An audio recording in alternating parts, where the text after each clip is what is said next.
Taylor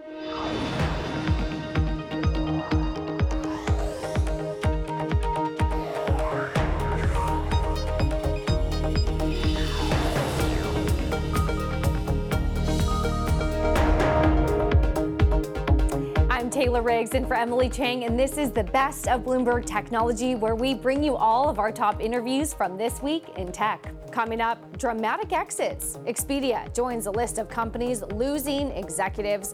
Its CEO and CFO are out, and this follows Google's Larry Page and Sergey Brin announcing they're leaving Alphabet. The tech sector saying a lot of goodbyes. Plus, clouds gather. Sources say that the FTC is widening its investigation of Amazon to include its massive cloud business. We'll have details. And national security risk. U.S. Senator Marsha Blackburn on the social media app TikTok. She has called it, quote, China's best detective. We'll hear from her after TikTok says it's made changes.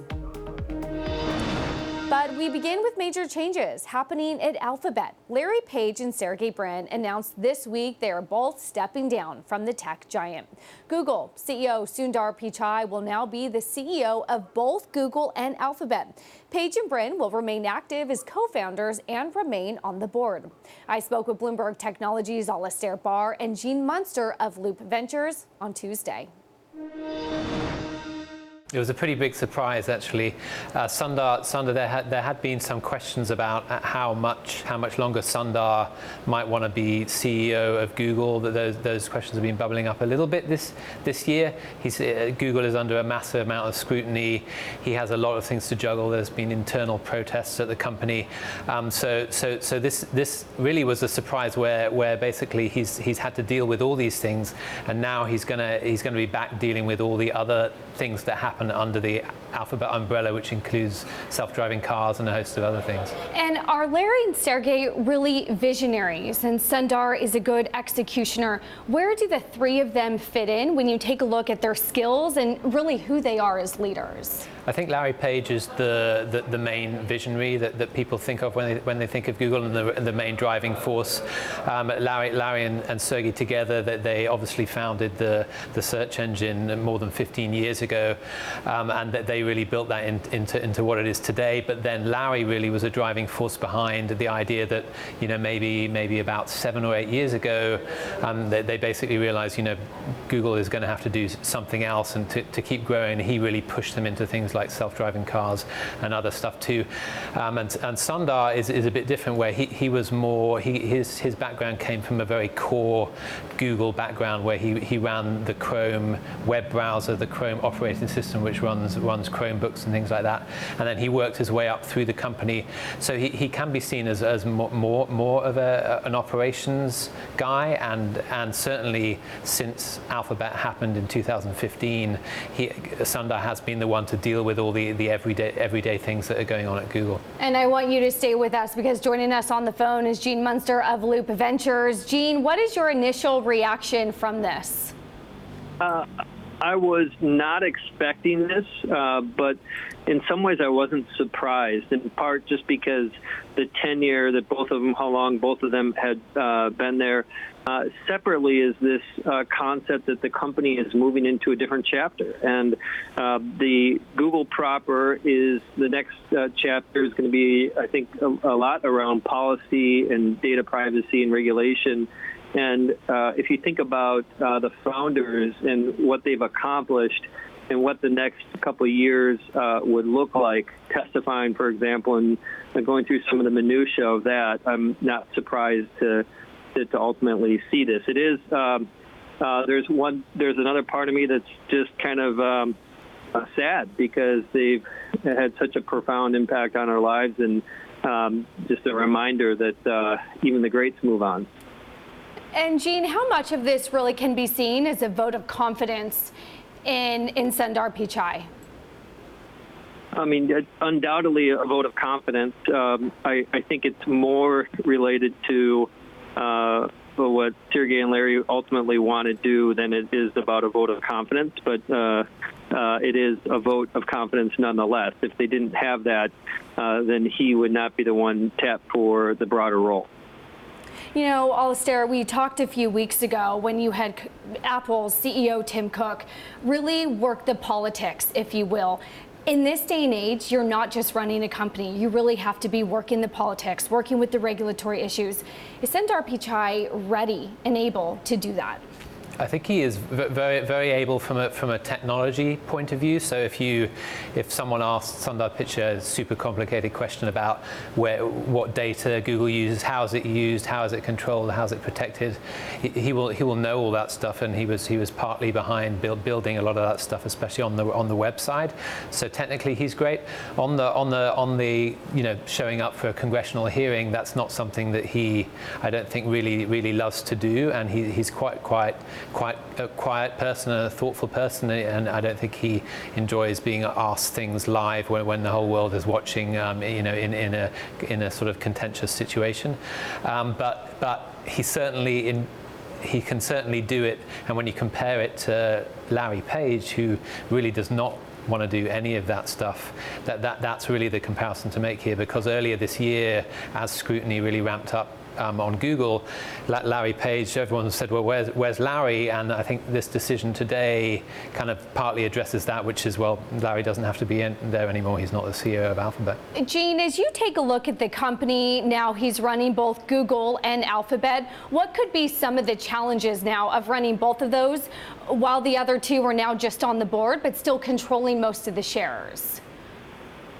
Well, the obvious challenge is the one that we've covered pretty well here is around policy. I think beyond that, it is going to be how much oxygen to give the other bets. And this is, as we think about what has changed in kind of late stage investing over the last 6 months with WeWork and Uber and Lyft, and some of the path to profitability questions, even corporate sponsors of these are asking more difficult questions. And so that, to me, would be kind of the critical. I'd love to be in the room and hear the conversation related to how much to give how much funding to give some of these other bets. Do you think specifically the easy one to talk about is Waymo, and that is a radical view to autonomy. Is basically launching an entirely wrapped up and tidy product, very different than Tesla's kind of evolutionary approach. This is revolutionary, and a huge amount of spending that would have to be behind that. So that, to me, would be kind of one of the key issues, and more broadly, just how they want to continue to foster other bets and that 20% other time that Google has been a foundation of working at Google. And Gene, finally here, do you think this can be seen as a good thing, bringing this under one person, bringing both companies together, having him run both divisions, really trying to simplify under the big umbrella? Yeah, I can see that. I mean, Google is definitely the powerhouse of the portfolio of companies, and so that makes a ton of sense. I wouldn't be surprised if in the next year or two, Sundar stays at the top and there's new leadership that's brought in for Google. That was Bloomberg Technology's Alistair Barr and Gene Munster of Loop Ventures. As for how the executive shakeup will affect Alphabet, as well as the sheer number of founder CEOs who have now stepped down in the tech sector, I got insight from Andrew Challenger. He's vice president at outplacement firm Challenger, Gray & Christmas. He was joined by Bloomberg Technology's Tom Giles. We're going through one by one. The biggest companies are making that transformation. It's been happening for a long time, right? Steve Jobs passed away a decade ago. It's been one big company after another. We have a couple left, the major ones, Facebook and Jeff Bezos at Amazon. What I think is happening is, as these companies mature, they no longer have the same need for the visionary founder, the engineer who came up with these whiz-bang products. And you need someone who's a solid manager, someone who can manage the supply chain, like Tim Cook at Apple, somebody who can, somebody who's got management chops, who's got the sensibilities to kind of run a company. As we talked about, Larry and Sergey, not known for their management skills. So you really need someone who can run all of the operations of the company. Andrew, what do you make of the cultural shift that's underway as we transition from, let's say, the first generation into the second generation of these leaders? Yeah, well, we've seen a lot of changes in the CEO position in the tech sector. Throughout this year, we've tracked 180 departures. That's the most we've recorded since we started tracking this number in 2002. And a lot of those departures are these founder CEOs. They created a company out of nothing, but the company's now grown into a new mature phase. We saw it with Uber, Jewel Labs recently, WeWork, Under Armour. A lot of these CEOs that I think a lot of it's been caused by this 10-year expanding cycle in the economy where companies have been able to grow to a new maturity. And hopefully we're seeing, and I think we are at Google, a solid handoff to the next generation of business leader as opposed to really a shakeup.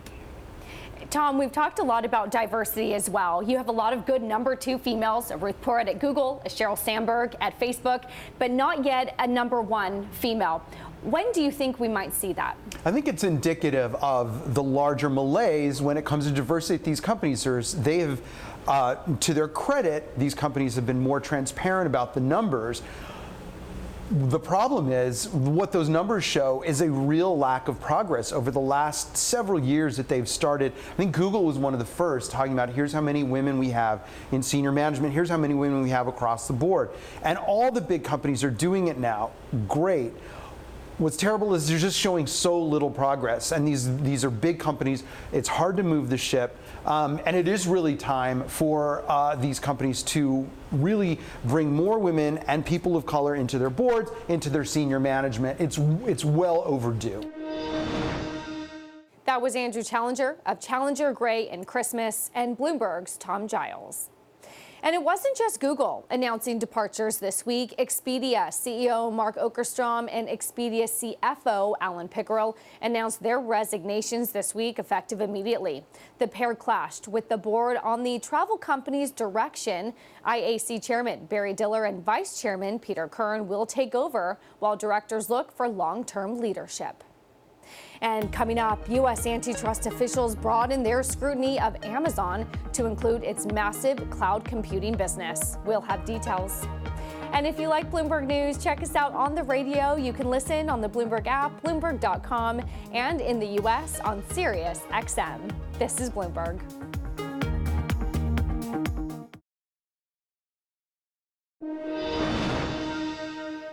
Amazon is dealing with widening antitrust probes. Sources indicate federal officials are now looking beyond its retail operations to include its massive cloud computing business. We explored the issue and potential consequences with Bloomberg's Naomi Nix and RBC analyst Shweta Kajuria. I think this is a surprise. Complaints about Amazon's retail business are well known. Independent sellers have, for years now been talking about, ways that they think the company isn't treating them fairly on this platform. But complaints about Amazon Web Services, have been a lot quieter. And so the fact that the FTC sees this as an area of concern is significant, especially because Amazon Web Services is such a strong part of Amazon's overall business. Shweta, as you take a look at the company, respond to what Naomi was saying. The retail concerns had been highlighted here. What about that cloud computing business? Did it feel anti-competitive? Well, cloud computing business overall is a multi-trillion-dollar business. And I was at the reInvent conference, which is still going on, and Andy Jassy, who is the CEO of AWS, called out that the cloud penetration right now is still 3%. On-premise is 97%, so the opportunity that AWS faces is huge. The almost 50% market share that you called out is, something that Gartner has publicly released, and that is of the IaaS, infrastructure as a service market. But if we look at the overall tech market, it's still, a several trillion-dollar opportunity that AWS is a small portion of. I'll just end with saying that we had Maycol Del Rahim at our RBC Tech conference, who is the Assistant Attorney General at the Department of Justice for Antitrust. One thing that jumped out that he said was that being big is not bad, but big acting badly is bad. And so, I'll talk about it a little bit more, but that was a very fascinating statement, and that makes sense why they're looking at practices at AWS. And Shweta, just to follow up on that, when you take a look at the cloud space, from what I can hear on earnings calls, it seems like a competitive business. You have Microsoft Azure, Amazon's cloud business, Google's trailing, but they're number 3. We hear that it is a competitive business. Does that maybe raise the bar for this hurdle to cross? Yeah, absolutely. I mean, it is becoming increasingly competitive. We talked about the third quarter results where AWS growth rate decelerated a little bit. And primary reason was because AWS is now seeing increasing pressure from Azure that grew at a much faster clip. And so, AWS up until now has had, a head start of 7 years, but now that is becoming an increasingly competitive market. Naomi, let me fold you back in here. In your reporting, you talk about now how some early interviews have gone on with clients, customers, competitors. What are investigators hoping to glean from those interviews? We don't know exactly their area of focus, but what we do know for sure is they're going to be looking at whether there's specific market practices that Amazon's taking that could be deemed anti-competitive. They'll want to look at whether, Amazon might be unfairly excluding some of its rivals, whether Amazon is treating, they might look at whether Amazon is treating independent software service providers differently if they also use other cloud providers like Microsoft or Google. And so those are the sort of market practices that the FTC will likely be looking into, and we'll see if they end up finding anything that's worthy of a case. And Naomi, any sense on how Amazon has been responding to this? Amazon hasn't publicly commented, but we do see them, talking more publicly about their cloud business. They have shown no signs about, that they're worried about this at all. So it seems to be, at least publicly, business as usual for Amazon. Shweta, does any of this have a real impact on the fundamentals of the business? How are these headlines really impacting earnings or the share price? Well, it is I think that the antitrust risk at this point is sort of priced into the Amazon shares that have pulled back year to date when we compare it to the overall market. Not really, or the retail performance year to date. Amazon has not done as well, and it is because of this overhang. One of the risks that Amazon has faced is the overhang from antitrust. And so I think currently, in terms of Amazon stock price, it's sort of priced in because it's an overhang on the stock. But in terms of the overall operations of the company, I don't think that it is material to the overall business. Retail is very strong. AWS is strong. That was Bloomberg's Naomi Nix and RBC analyst Shweta Kajuria. Google is now facing an inquiry in the UK over its $2.6 billion deal to acquire data company Looker Data Sciences. The Competition and Markets Authority on Thursday issued an enforcement order barring Google and Looker from integrating their services while officials study the acquisitions. Google wants Looker for its cloud unit. And coming up, we keep hearing it over and over again, the future is 5G. We'll find out how Qualcomm plans to integrate it. From Qualcomm CEO Steve Mollenkopf, that's next. And later, one of TikTok's harshest critics is Senator Marsha Blackburn. Her take on steps the social media app is taking to address her biggest concerns. This is Bloomberg.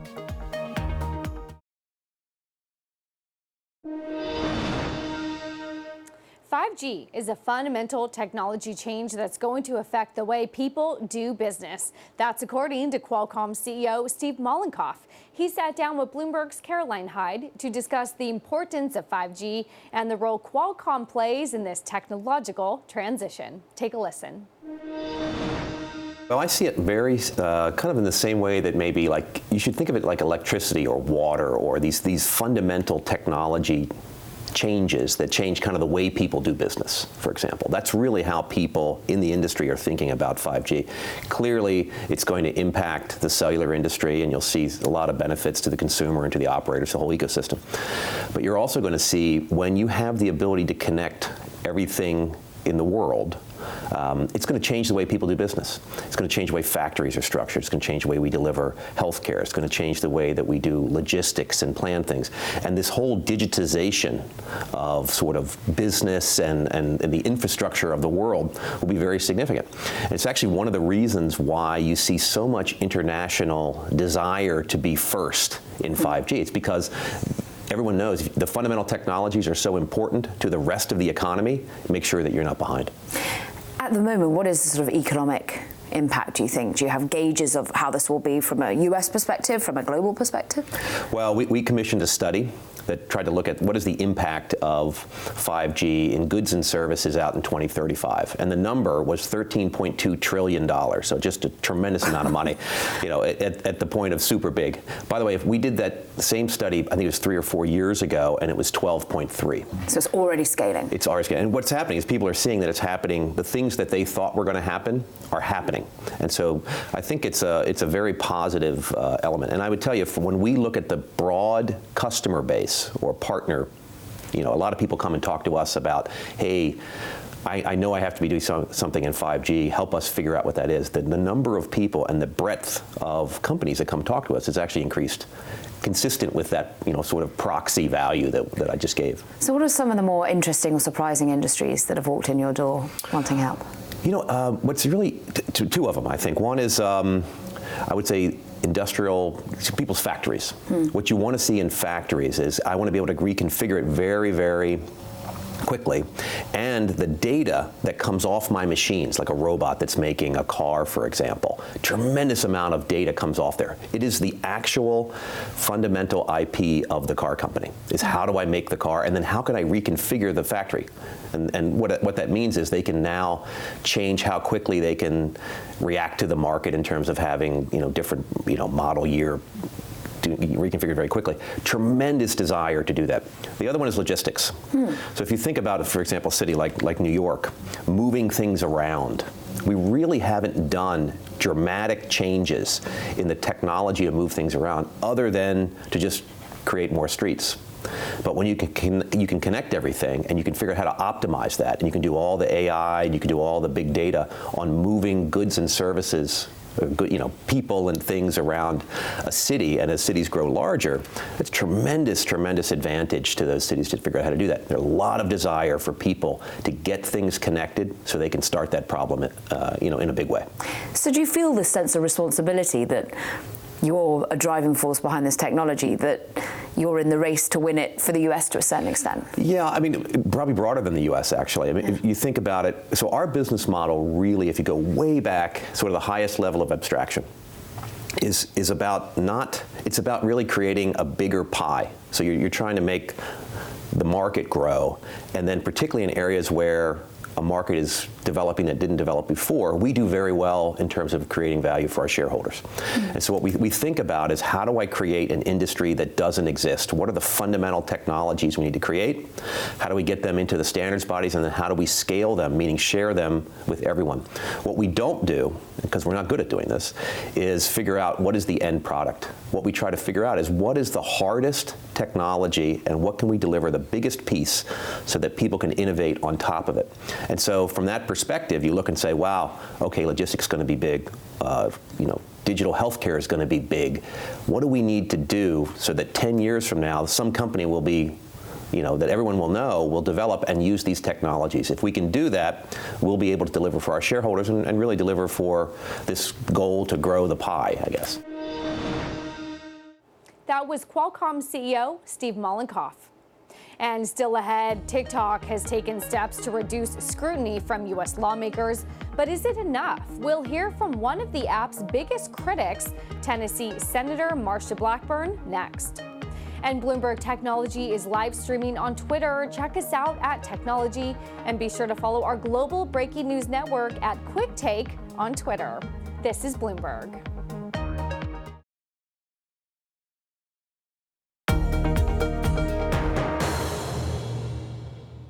Welcome back to the best of Bloomberg Technology. I'm Taylor Riggs.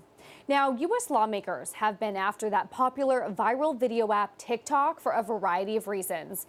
The Chinese company has been a target of national security and data privacy concerns, as well as a CFIUS review. One more thing they're concerned about, the fact that TikTok allowed children, starting at the age of 13, to make in-app purchases. That's something that Tennessee Senator Marsha Blackburn highlighted in a letter to TikTok's parent company, ByteDance, saying that the app is, quote, paving the way for the Chinese government to gain unfettered and unsupervised access to our children's lives. Well, on Tuesday, TikTok responded by upping that minimum age to 18. I spoke to Senator Marsha Blackburn a few days later to find out if that's enough to appease lawmakers.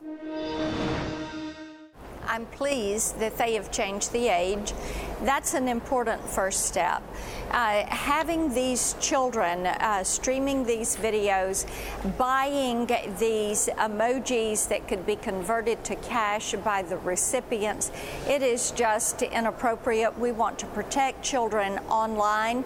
We want to make certain that apps are age appropriate. So that was a step, and you mentioned the other concerns that are there for TikTok. We're going to continue to work with them. When you look at the facial recognition, the profiling that is done, the concerns on national security, how the Chinese government, Beijing, listen, you can't tell where their commercial sector and their military sector begin and end. They are all one and the same. And China is determined to build a surveillance state that is not only on their people, and certainly we have seen this used on the Hong Kong protesters and also on the Uyghurs. So we know what they would do to us. And when you think about the profiles that they are building of these children and how they would use that 10 or 15 years down the road, it is of tremendous concern to us. So, Senator, now that TikTok has responded and raised that minimum age, is that enough for you to recommend it, or do you have some other bigger concerns about the Beijing government using that? We have other concerns. We're going to continue to meet with them and work with them, and I look forward to sitting down with their leadership team in the coming days. Do you agree that TikTok should be under CFIUS review? I think that it's appropriate to sit down with them to have this discussion and then to decide if these companies like the Faces app or TikTok, if it is something that should be under CFIUS review. It is the right question to be asking. You know, Senator, having discussions with leadership is a great way to start. How do you, though, take it to the next level and prevent data in the U.S. and TikTok to be sent overseas to the Beijing government? Well, and one of the things we discussed today in Commerce Committee was having privacy legislation and data security legislation here in the U.S. You know, you have GDPR, which went too far on privacy there in the EU, and you have California looking at doing their own legislation. But it's time for the U.S. to put a basic federal privacy standard on the books. And this is something that online consumers want. They want the ability, Taylor, to protect their virtual you. They want the ability to secure their identity online. So we had a tremendous hearing, great bipartisan participation, and one of the things I really liked, the entire panel of expert witnesses, they were all female. I think this is one of the reasons for that is because women are so concerned about the privacy issue. And I did listen to that, so I did see that, and I want to address that. And as we move on to talking really here about big tech, one of the tweets that you had earlier this week was about Google specifically and censoring conservative voices. What are your facts to support that? when you look at the research work that has been done, and we've done a good bit of this work in our office, other groups have done this, and you look at the groups that are censored, the posts that are censored that go left of center and the posts that are censored that go right of center, and you see that those that are right of center are censored much more heavily than those from the left. And there are plenty of numbers out there that you can look at for this. Indeed, I think one of the significant things as we've worked on this issue, you had a CEO of one of the tech companies say, you know, their employees are in California and they bring their personal opinions into the workplace. It's their worldview. And this is something that needs to be a neutral platform if indeed your social media and your online connections are going to end up being the new public square. Senator, I would love your thoughts on political ad policies. You have Facebook on one side, Google somewhere in the middle, Twitter not allowing any political ads on their platform. What do you think is the right choice? Well, I have to tell you, I think that political speech is free speech. And one of the things that I have said so regularly is that I may not agree with someone's opinion on something, but I'm going to defend their right to put that ad up there. Of course, we all want ads to be truthful and to be factual. And many times you will see ads that have documented and sourced what they have actually in their political ad. And I think that also we have to keep in mind that our system of governance, a democratic republic, has been well served by having robust, vigorous, respectful debate from a two-party angle. And that serves our nation and the cause of freedom well. And as we make these discussions, have these discussions about what is going to transpire in the virtual space in relation to political speech, in relation to religious speech, what we want to do is make certain that it's fair and that we are protecting individuals' right to free speech. That was Senator Marsha Blackburn of Tennessee. Coming up, French President Emmanuel Macron once had tech-friendly credentials. Now he's calling for greater control over big tech. We'll have more on France's stance on that digital tax and more. That's next. And later, several states are trying to block T-Mobile's takeover of Sprint on antitrust grounds. We'll lay out the case from T-Mobile's perspective. This is Bloomberg.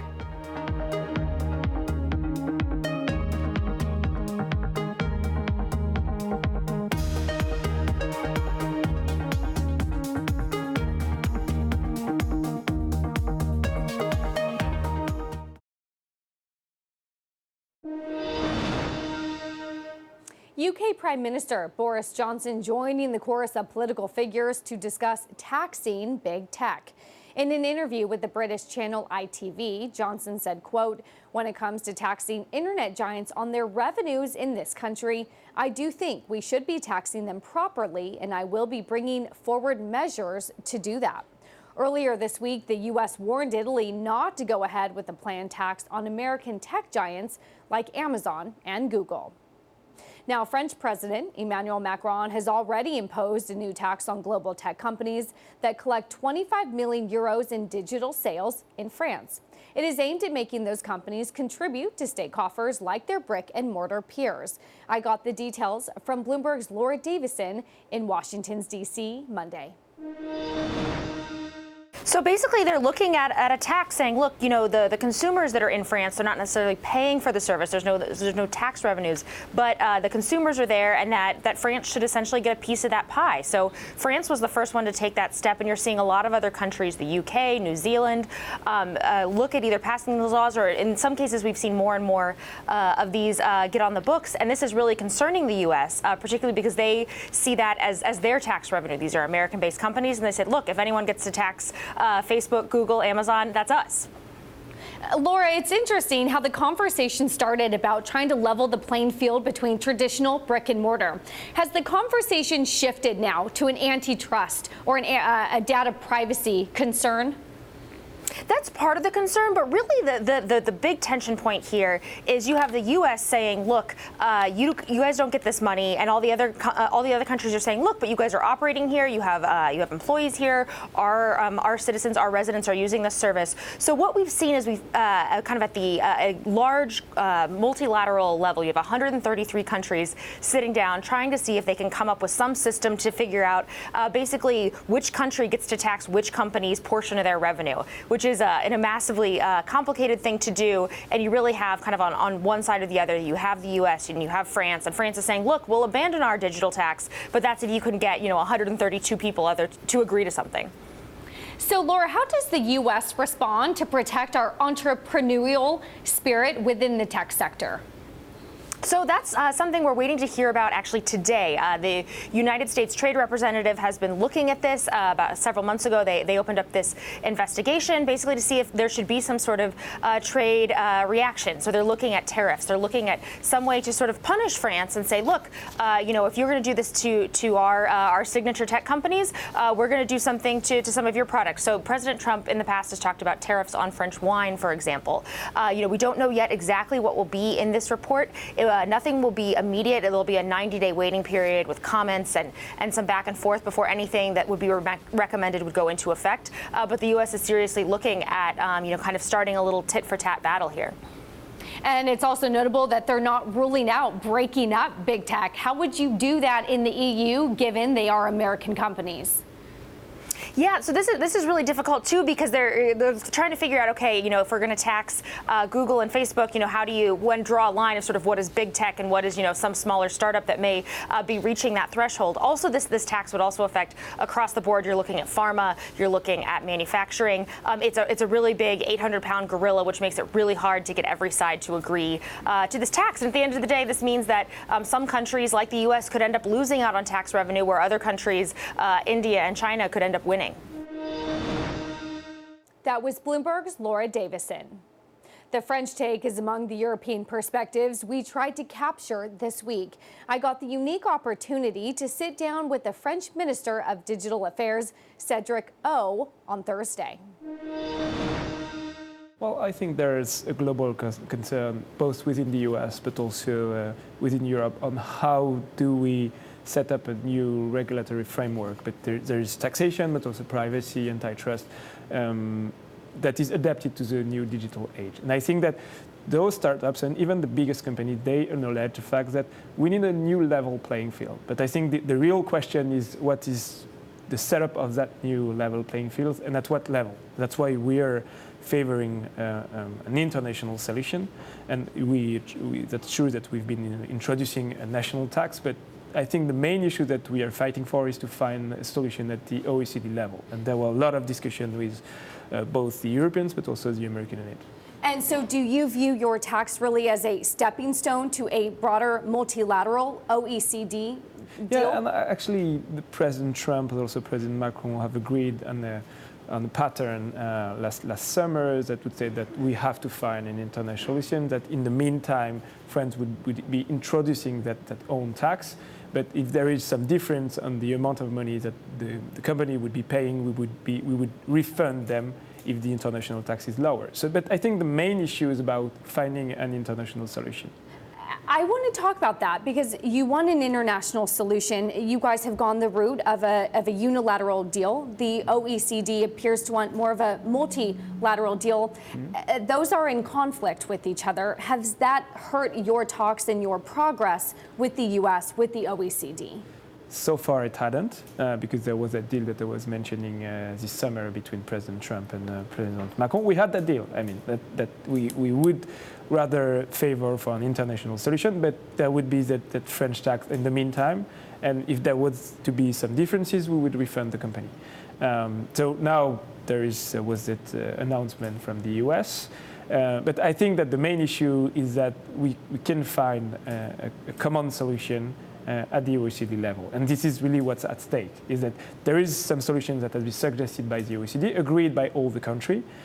On the technical details, France has been making a few steps forwards, many steps forwards toward the US solution. Now the question is raised to the US administration, do you agree to the solution that is on the table? What do you want that broad framework to look like, in your opinion? But in the suggestion that was made by OECD, there are two pillars. The first one is a minimum taxation. And there are some detailed questions, but well, the basics are this is minimum taxation. Second pillar is that we have to rethink the way we assess the value of the presence of the company, not based on physical things, but also on digital footprint in some countries. And we have to reassess the way we assess the presence and the footprint of the companies, be it on the digital world, but also with other companies. That was something that was asked by the US, and that we think that now in an international world, you don't need to rely only on physical presence in one country. How does a digital tax, though, help us deal with data privacy and antitrust? Oh, I think those are totally different issues. I think there's a broader concern about the footprint of those companies on our economies, but also on our democracies. And there are a whole set of solutions and a whole set of things that we have to address. Privacy is one of them. Antitrust is something also, but also taxation, regulation of for instance, hateful speech and things like this. We have to rethink the whole framework of our regulation to adapt it to the new world, actually. So the French president has either said a unilateral deal with the U.S. will go through, or he will look for a multilateral deal with the OECD. Which do you think is more likely to go forward at this point? Well, I think the ball is in the U.S. side so far. I think as soon as the U.S. are ready to agree on the OECD solution, everything could be on the table, and we can go on with the discussion. But first thing is that, do the US agree to go for the OECD solution, or shall we find something that is more European or more on a national way? I think this is the first question that is raised. So if the US doesn't go ahead with some of the OECD's proposals, and they've instead retaliated with about $2.4 billion in taxes back on French products, are you prepared? Are those countries prepared for these retaliatory tariffs? Actually, I think this would not be a good solution, neither for the US, nor for France, nor for the companies that are at stake. And Europe has always said that it would be favoring an OECD solution, but if the OECD solution would not be issued, then Europe would take the initiative at its own level. So I think that this is what's at stake.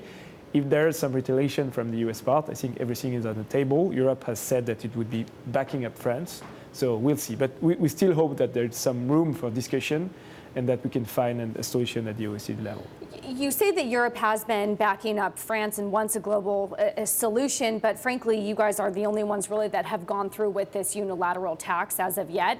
Do you really? Actually, there are other European countries that have been introducing tax or that plan to introduce tax. UK is one of them. Spain is one of them. Italy, I think, already passed it law, and Austria already passed it law. So it's not only a French thing, and the European Commission has been saying, by the voice of President Ursula von der Leyen, that it wants a tax on digital companies that is adapted to that new framework, and that it is favoring the OECD solution. But would it not be adopted, then it would go for a European solution. And I think that we need to create that level playing field. The best level is at the international level, but if the Americans don't want to go for that solution, then we will go for a European one. And you really feel that Europe is behind you? Oh yeah, actually that was voiced by the European Commissioner on Trade, that Europe would back up France and would favor an international solution. But if at the end of the day we have to go in that discussion, then Europe would be backing France. I want to go back to that retaliatory tariffs that we were talking about $2.4 billion in goods. That's actually the base. I think it opens a period of discussion of 30 days, and it could be a little bit not as broad as $2.4 billion. So there's still discussion. So we don't know the setup of the would-be retaliation if they will exist. That was French Minister of Digital Affairs, Cédric O. And still ahead, T-Mobile and Sprint will face fewer opponents at their antitrust trial, but that's coming at a cost. We'll explore next. This is Bloomberg.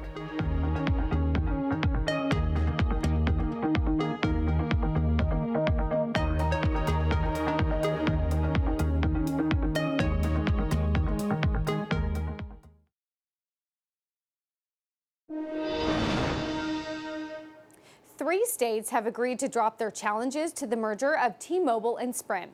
T-Mobile brokered settlements with Nevada, Texas, and Colorado in a multi-state antitrust suit. The case is scheduled to go to trial December 9th in Manhattan federal court. On Tuesday, Jennifer Reed provided legal analysis of the case. It is actually now 4 states. You know, we had another one very recently, so Mississippi is in that group too. And I think it's not surprising, to be honest, that some states at this point have settled with the companies. I think initially when the lawsuit was filed back in June, you may have had different reasons for different states joining, and some may have been just concerned about making sure to negotiate a remedy beyond what the companies negotiated with the Department of Justice and with the FCC to ensure that some of those promises about 5G build out were going to actually go to their state and go to the populations of their state. So if you look at the 4 settlements, you know, they're very similar. They all involve agreed, you know, promises to build out 5G to certain portions of the population of the state within 3 years and then more within 6 years. Some of them actually include payments to the state, and some include guaranteed employment levels within the state. Jennifer, do we have any sense if this thing really will go to trial December 9th, or do we think that we could see a more broad-based settlement before then? Taylor, I think we could see more settlements, but I'm very certain it's going to go to trial. It starts Monday. I don't think New York and California are interested in this point in settling the suit. I think something else will have to give in order to break that logjam. And the parties are gearing up. They've just filed their pretrial briefs, and the states that are still in, which is 13 states plus the District of Columbia, look pretty dug in still.